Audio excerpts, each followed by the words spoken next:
like it just depends on the crime you're doing. Like if you're doing violent crimes and shit, like they're gonna get you. Like they're gonna try to get you. But if you're doing like little petty, like stealing and bipping and robbing and all this shit. Like if you're robbing civilians, you're a little, like you're kind of dumb. Like they're gonna call the cops and you're gonna get like a case and everything.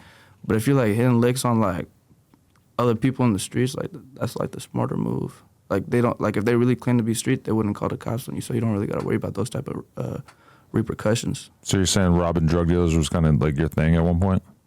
That's what you're saying. I keep trying to get you. So how old were you when you caught this this murder case? 16. 16. Yeah. What kind of shit were you getting into at that time in your life? There's a lot of serious shit. Like, there's just a lot of shit going on in my life, you know? And I don't really want to talk about the situation because the case is beat. I would talk on a case that I've beat before, but I don't like to speak on the dead.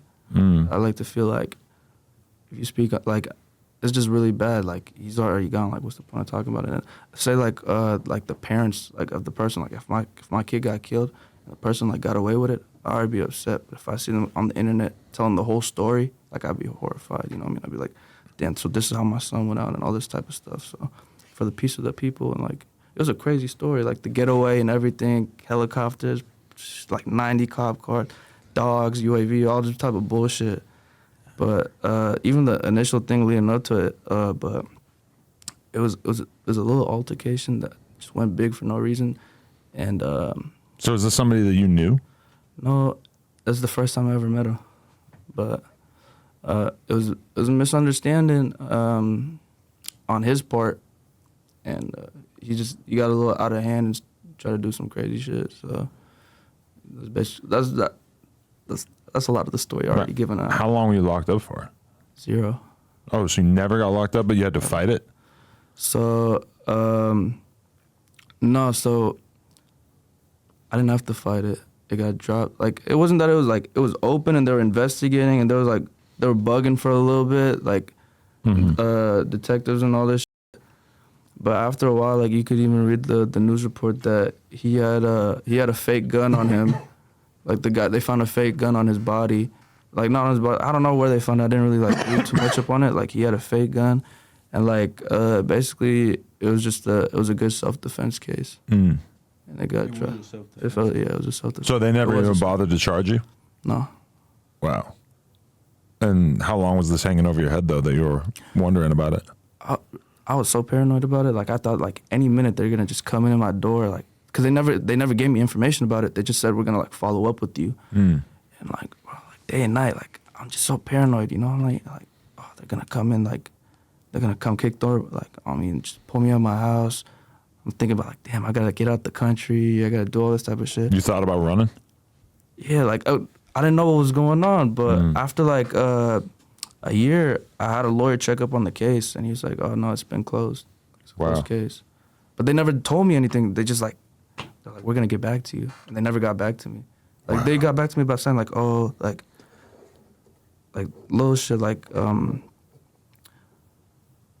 bro, I'm having a brain fart. I mean, you're 16, and you just... This was a while ago. Yeah, and, like, you don't really know that much about how the legal system works, I'm assuming. I did. All of a sudden, you got this thing hanging over your head, and, like, you don't really... Because I feel like when a really rich rapper, like when Gucci Mane allegedly killed that guy, like, he got off on self-defense, but I'm pretty sure his lawyers were, like, in immediate communication with the police department and probably, like, really staying on top of it, I would think, versus you just being somebody who's, like, catching their first case and not really... I think another thing that plays into it why they didn't lock us up is it happened around COVID. Right. COVID. So they wasn't trying to lock people up. And they weren't... I'm not really too old, bro. Like, I look a little older, but I'm a little younger. What are you, like 20? I'm 19. 19? Jesus Christ. Yeah, so... I've done a lot of shit that kind of, like, fried my brain a little. Like, not too much, but, like, I got really bad memory. You know, so... You saying you did a bunch of drugs in your life? I didn't do too many... No, I never got dabbled too bad, but I just started a little too young. Like, way too young. Like, around, like, elementary, like middle school. You with Zans or something? No, I was smoking weed, but that shit fucked you up bad. You think weed fucks you up? Like, just like, when you're that young? But you don't even know. It have a good effect on them. You don't know, but I still tweak out to this day. Like, I still get, like... I'll forget where I'm at. Like, and it happened off like, but that's such a crazy story. Like, I know exactly where it led from the day it happened, and it's been like 4 years since I've been, like 4 or 5 years since I've been clean off weed. You got too high when you were 16, and you feel like you're still kind of dealing with it? It was around like 14, 15 where I started like tweaking out. Yeah, like 15. Was it too high? Like, yeah, I got hella high. Like before I used to smoke weed all the time. It was cool.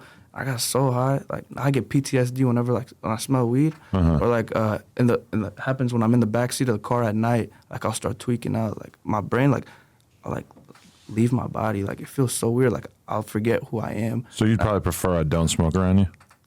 Please. You gonna start freaking out? Well, first is Ramadan. Alhamdulillah, but so, okay, break down Ramadan for me. Yeah, Ramadan. Like, So what happens during Ramadan? it's the holy month. So basically, what you're doing is you're fasting, to kind of like remember the other people. But it's only till like 6 or 7 p.m., So it's right? from like sun up to sun down. Right. But you wake up a little. So we have 5 prayers in Islam. There's Fajr, there's Isha, there's Maghrib. Wait, my bad, I'm tweaking. Fajr, Dhuhr, Asr, Maghrib. Five prayers. And I'm still like teaching myself everything too, because I've been trying to get religious like within this past like year and a half. Before I didn't know nothing, you know. But you know, we've been all learning together. He's been praying. We all been trying to pray. Like we don't really be missing our prayers. But I'll be like, sorry, bro, I'll be forgetting shit. But Fajr, it's like at 5 a.m.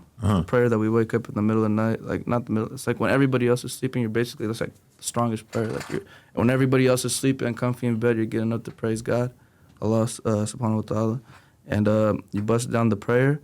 But that's around the time that the fast ends, right? So you gotta eat your suhoor. So suhoor is the last like meal type thing that you eat before you begin your fast. So you eat your suhoor, pray Fajr. Right, that's how it goes? Yeah, so like you have a set time. So like let's say 4:57 a.m. And then by that time you have to stop eating. So you have your last meal right there. You pray around like 5:20ish. You pray Fajr. That's like your morning prayer.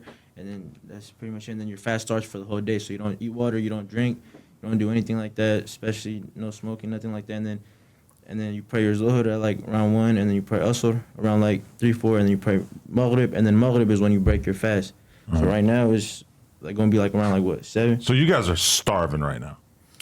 I mean, I'm chilling. Yeah, we used to it. You're acting like it's no big deal, but for me, one time I had to not eat for 24 hours because I was getting a colonoscopy, which is basically that's a lot of time, they bro. put a little camera up your butt to like see if you have cancer or whatever. So I didn't eat for 24 hours. Not a gay thing, and Sure about that, bro? I swear to God. It was for the doctor? It's because like they gotta like they gotta put a camera in your ass to see if you got cancer growing in there or anything. I'm taking the cancer, bro. It's a very small camera. I'm taking the cancer, bro. Really, camera in your ass is haram?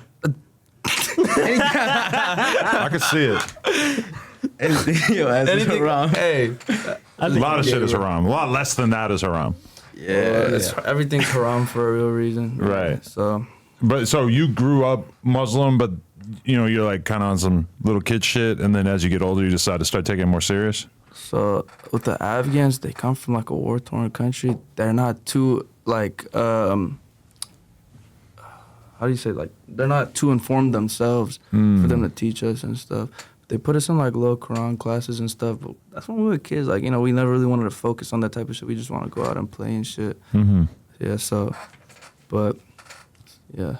So as you get older, you start to like go out of your way to learn more about it and shit. It's just because, bro, like, be so confused with life. You know, sometimes you'll sit there and you'll think life is so pointless and we're on this small rock and all this stuff. But, you know, like, so I was just lost. I was just confused. And I was like, you know, like when you're lost, you get like depressed and all this type of stuff.